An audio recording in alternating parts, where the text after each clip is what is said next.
I think one of the biggest questions that we need to ask is who's running the show? Who's in charge of American foreign policy, American military policy?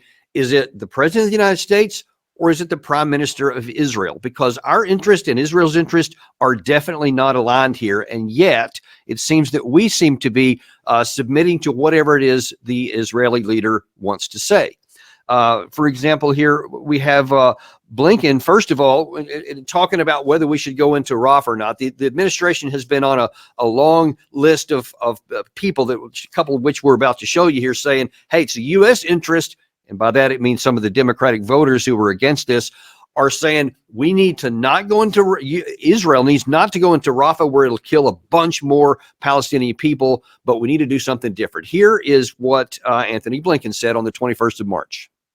A major military operation in Rafa would be a mistake, something we don't support, and it's also not necessary to deal with Hamas, which is necessary.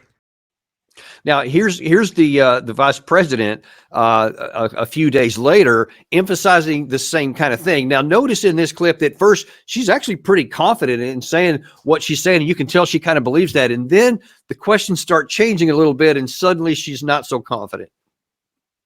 We have been clear in multiple conversations and in every way that any major military operation in Rafa would be a huge mistake. Let me tell you something. I have studied the maps. There's nowhere for those folks to go. And we're looking at about 1.5 million people in Rafa who are there because they were told to go there, most of them. And so we've been very clear that it would be a mistake to move into Rafa with any type of military operation. A mistake, but would there be consequences if he does move forward? Well, we're going to take it one step at a time, but we've been very clear in terms of our perspective on whether or not that should happen. Are you ruling out that there would be consequences from the United States? I am ruling out nothing. So, yeah, no, I don't think that I want to do that. I mean, you see, she's not even speaking very clearly. She keeps looking away from the camera. Who's running the show here, Doug? Well, I think I've said it on numerous occasions that Mr. Netanyahu has infinitely more authority and influence on the Hill in Congress, in the Senate and in the House, whether it's Mitch McConnell, Chuck Schumer, or Speaker Johnson, than President Biden. So that's a foregone conclusion. This is a case of the tail very definitely wagging the dog. The dog is obedient to the tail, and Mr. Netanyahu has the dog by the tail. That has more to do with financial influence and power than anything else, and frankly speaking, always has. Now, what does it mean from his standpoint? Remember, he began this operation not simply as a counterstrike against Hamas, but to purge Israel of the Gaza population, which he characterized as being animalistic and unworthy of life. He also has promised the settlers that were close to Gaza in their various homes that they would return when the place was safe, and the place would never be safe unless Gaza were completely devoid of its Arab population. So that's where he stands. If you move north, he's got a similar situation with Hezbollah, that if he doesn't destroy Hezbollah, the people that live in the northern part of Israel will not return to their homes because they will not see those areas as being safe. So what does this leave Mr. Netanyahu for options? Well, he's got to escalate, and he's got to escalate in a way that brings us into the war on his side. That's not going to happen in Gaza. He can attack Rafa and he can kill large numbers of people, which ultimately I think is the goal, that either kill them through bombing, starvation, disease, whatever. The Israelis simply want these people gone. But he's going to have to do more to get us in. And the only way he can do that is by attacking Hezbollah. And if he attacks Hezbollah, he's betting heavily that that will bring Iran into the conflict. And he's hopeful that that happens because that would precipitate a conflict, he hopes, between us and Iran, which he sees as key to his victory. The problem with this is that his escalatory response, which is what I've just described, could very well result in the complete destruction of Israel. So in one sense, his future, the future of his leadership and of his hardcore supporters, depends upon escalating the conflict along the lines that I've just described. But that could well lead to the elimination of the Israeli state. And people look at this and say, well, how could that be possible? Well, first of all, for a couple of months now, I've been saying what I've been told by my sources on the ground in the Middle East. And these are very good sources. And they've said repeatedly that the elites that rule the region have said again and again and again, after Ramadan, the world will change. Now, Egypt is in turmoil, and that government hangs by a thread. The situation in Jordan is similar. Why? It's not just for reasons of economic suffering and backwardness, the failure on the part of the governments to deliver on all their promises. It's frustration with the failure of the elites in the Muslim world to strike back against Israel. So the Egyptians want that to happen. The Jordanians want that to happen. Their populations are not well armed. Their forces are not very strong, but they can still have an impact. The larger players are Iran and Turkey. President Erdogan was just crushed in local elections.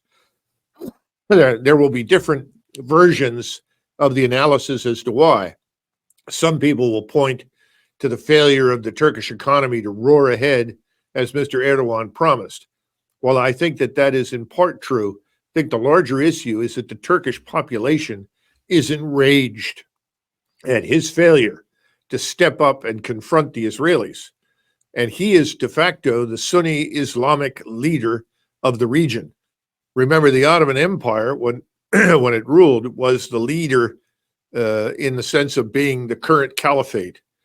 Well, in the absence of a caliphate, still Turkey is the largest player militarily with the largest force. And even the Iranians have now turned on Mr. Erdogan and said, you talk a great game, but you lie. You are still trading with the Israelis. You are sending them oil. You are sending them food. When are you going to take up a position with the rest of us? I think this is going to happen after Ramadan. I can't predict the exact circumstances, but none of it bodes well for Israel. And we have no strategy. We have no real position other than to unconditionally support the Israelis. And as I've said before, and you and others, I've always supported the Israelis. I support the Israeli state. I don't support the mass expulsion, murder, and destruction, wholesale murder of populations. That's exactly right. We are exactly aligned on that. Even President Trump has now gone public and said, this has got to stop. So at this point, the question for the immediate future is, what do we do? And again, I go back to Biden. If you look at the catastrophe in eastern Ukraine, the inevitability of Russians closing up on the Dnieper and ultimately crossing it, they could conceivably march south out of Belarusia, down on Kiev. They could come across the river at any number of different points and march north and south. The game is theirs to end. At the same time, you have this metastasizing cancer in the region, a cancer of irreconcilable differences and hatred between the Muslims and Israel. These are two huge foreign policy failures with implications for our future. Right. You know, what happens when the oil and the gas don't reach not only us, but others? What happens to the supply chains around the world? There are so many things that can go wrong now, economically, as well as militarily for us. It can't be overestimated. And remember, the Russian naval forces are now in the Red Sea and the Indian Ocean, not just their surface vessels, but their submarines. They're also in the Eastern Mediterranean. The Russians have made it very clear they're not going to stand by and watch us pulverize Iran, or for that matter, the Turks as well. And really, to underscore your comment there just a second ago, which is a real problem, is that despite all of these things, despite all of these claims that we're going to hold Israel accountable for all of these things, and we don't want them to do this stuff, and yet when asked about it, John Kirby about a week ago said this. Of course, we still have Israel's back. I mean, as you and I are speaking, we are still providing tools and capabilities, weapon systems, so that Israel can defend itself against which we agree is still a viable threat to Hamas. Again, no change by this non-binding resolution on what Israel can or cannot do in terms of defending itself. So it doesn't matter what happens on the ground. At least so far, the Biden administration is just going to continue to go on to blanket support whatever Netanyahu says he wants to do, no matter what actually is happening on the ground. But now then things have already changed a little bit, even before Ramadan's over, with this strike by Israel on the embassy in Iran. Now, I think that you're going to say that this probably fits into that pattern, because as far as I'm aware, I don't know that any nation has ever blown up an embassy building of another country before. And yet here Israel has done that, which can only explode and inflame the Iranian side. And I imagine they're going to do something in response. How do you see that playing into this? Well, the belief in Israel is that the more you assassinate local leadership, the more that you attack what is perceived to be the sacred ground of your opponent, the bolder you are, the more effective your defense. In other words, they really believe that by widening the conflict, killing more people, destroying more infrastructure, whether it's the Iranian embassy or something else in Iran itself, is the way to win. It's very difficult to explain that to people, that it's the sort of taking the notion that the best defense is offense and putting it on steroids. At this point, the more prudent leader in Israel would say, we need to practice economy of enemies. Let's not make more enemies. Let's see if we can negotiate with someone somewhere along the line, if we can reduce the numbers of enemies that we have to confront. There's no willingness to do that. This is an all or nothing proposition for the Israelis. Attacking that embassy was definitely on the list. They think that they are sending a message to Iran that is going to frighten Iran. It's not going to work. It's having the opposite impact. It's strengthening the attitude in Iran towards Israel. And the sad part is, Doug, do you think that they really do think that that's going to cow Iran? Because, I mean, they've always done the opposite. They think that? Yes, absolutely, because that's been their experience in their minds in the region. They have successfully bullied, intimidated, or attacked their neighbors at will. There has never been a willingness with the Israeli government to be what I would call a normal nation within the broader framework of the Middle East. Their argument against that has always been the same. We will never be accepted. But we know that's not entirely true. If that were the case, then we wouldn't have seen anything remotely like the Abraham Accords. Exactly. Yeah, that's what I was going to say, the Abraham Accords. So that's not really true. We would never have seen the agreement that was reached with Sadat in 1974 and 75 after the 73 war. So that's not really true, but that's the mentality.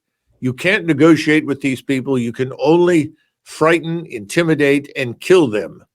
And Iran in particular, for various reasons, is probably number one on their hate list. And the truth is that the vast majority of people in Iran are not terribly interested in what the Israelis do and are absolutely not anti-Israeli. They are the least anti-Israeli population in the region. But when you do something like destroy this embassy, that changes dramatically. So Iranian nationalism will rise to the occasion. And I think we're seeing Turkish nationalism rising to the occasion. When those things happen, you're in a lot of trouble. Now, let me ask you this, Doug. Let's change the focus a little bit to U.S. national interest and the risk to our interest. So in light of all the things you've been talking about in the news today, there's a report that we have that Biden wants to send another $18 billion package now of 50 F-15 fighter jets to Israel. And that's on top of the 25 F-35s and the hundred or thousands of bombs that he wants to approve of just a few days ago. So it's like literally no matter what they do, we keep giving them more and more ammunition and weapons and ability to conduct these operations. What does that do to our credibility and reputation in the region? And what are the risks to American national security interests? Well, it's not just the region, it's the world. We're viewed as a pariah, much like Israel. We are seen as the enabling force for the Israeli pariah. So I think we can look forward to more isolation in the future as more and more people move away from us. We have this unfortunate habit of thinking that no one in the world can survive without us, that we are at the center of the so-called universe and we shape the universe. But you and I know that's not the case anymore. That hasn't been the case for 30 years. That world went away when the Soviet state system collapsed.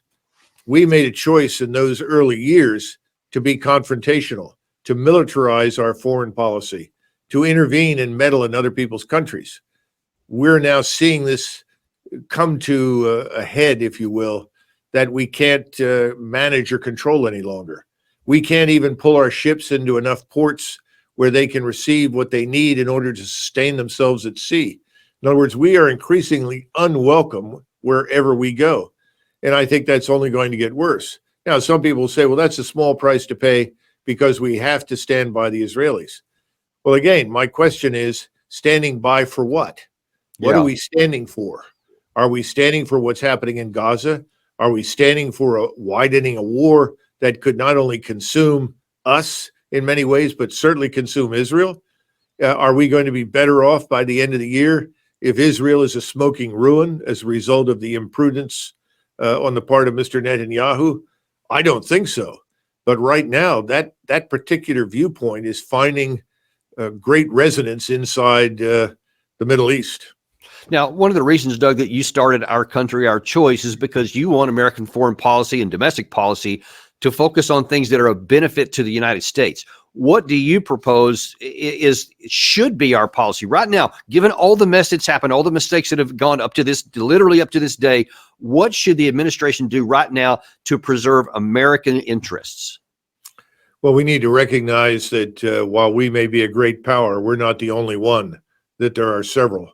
We need to get out of the business of bullying and threatening potential partners if they don't go along with us, because our financial system, on which we depend very heavily for our own wealth and power, is right now at risk. It's at risk because the Russians, the Chinese, BRICS, India, all of these countries are trying to find a way around it. And they're moving increasingly in the direction of gold-backed currency.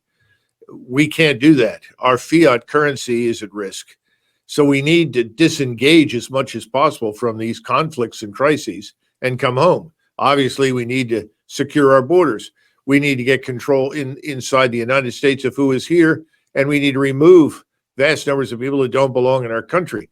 We need to restore the rule of law and crack down on criminality. Most important, we need to reinvigorate our energy sector. We need to bring back with a vengeance oil, gas, coal, and nuclear energy. The future is not a windmill. The future is not a solar panel. That's nonsense. And even RFK Jr., who obviously is no friend of the so-called carbon-based energy sources, realizes that the lofty goals of the green revolution and so forth are not going to be achieved. The new Green Deal is so much fantasy and it's destructive. We have to reinvigorate our agriculture. You know, we used to feed the world, Dan, and our agricultural sector is now being sold off. It's not just being exploited by large corporate structures instead of family farms. It's the fact that the Chinese and others are interested in coming in and buying up our agricultural land. And then finally, we've got to get back to high-tech manufacturing. Everything that we did in the early 90s in terms of microcircuitry is now being done in Taiwan and Korea, not in the United States. This is going to take us 10 years to recover from the enormous damage we've done to ourselves since 1991, Dan. And that has to happen. What do you say to those people who especially in the blob, who just ridicule any such thought of, oh, you want to be an isolationist. You're just trying to withdraw from the future, all this stuff and hand over leadership to everybody else. How do you respond to those people? Well, this business of isolationism is an invention. No one in the United States was ever interested in shutting itself off from the rest of the world. What most Americans wanted was good relations with the rest of the world. Americans were not interested in exporting their governmental structures, their political structures, their culture at bayonet point to the rest of the world. They really want to get back to the business of America, which is restoring the rule of law and building prosperity. And they believed, at least until World War II, that prosperity would win us friends, that it was through our prosperity that we would gain entrance into other societies to make friends, that we should export our prosperity, not our military power. Yes, that's what we, yeah, and that makes so much sense because I keep hearing this nonsense about, we have to do all this stuff overseas. Like the only possible positive thing is to have our fingers in everybody's pie, et cetera, but not realizing the damage that's causing inside and the risk to our own economic security and our own freedoms if we keep going down that path. What you argue, I think, is a very, very vitally important issue to look, this is like a 10-year process. No one's thinking it's going to be short. You're honest about that.